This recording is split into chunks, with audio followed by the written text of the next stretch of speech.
Hey guys, this is day 282 of 365 days and ఇవాళ మేము mud ground NCC ground కి వచ్చినాం స్లో రన్నింగ్ చేసేకి. So first 5 minutes dynamic stretching చేసి direct running start చేసినాం. And నా రన్నింగ్ పార్ట్నర్ 5 kilometers చేసినాడు అండ్ నేను 440 pace లో 6 kilometers చేసిన. అండ్ నా రన్నింగ్ అంతా అయినాక ఇది నా బాడీ కండిషన్ అన్నమాట.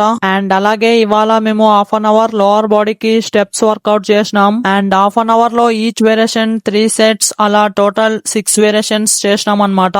అండ్ ఈ రోజు మేము స్టెప్స్ వర్కౌట్ చేసిన ఫుల్ వీడియో బ్లాగ్ వచ్చేసి నా యూట్యూబ్ ఛానల్ లో ఉంది, వెళ్ళి చూడండి. అండ్ నాది ఫుల్ వర్కౌట్ అంతా అయినాక ఇది నా బాడీ కండిషన్. అండ్ లాస్ట్ కి నా రన్నింగ్ పార్ట్నర్ తో నా లెగ్ పెయిన్ కి కొంచెం జెండు బామ్ అంటించుకొని అండ్ వర్కౌట్ కంప్లీట్ అయినాక 10 minutes full body static stretching చేసి అండ్ ఈ రోజుకైతే ఇంతే. మళ్ళీ రేపు వీడియోలో కలుద్దాం. అండ్ ఎవరైనా కొత్తగా చూస్తుంటే లేట్ చేయలేకున్నట్లా నా యూట్యూబ్ ఛానల్ ని సబ్స్క్రైబ్ చేసుకోండి guys. Okay, tata, bye bye.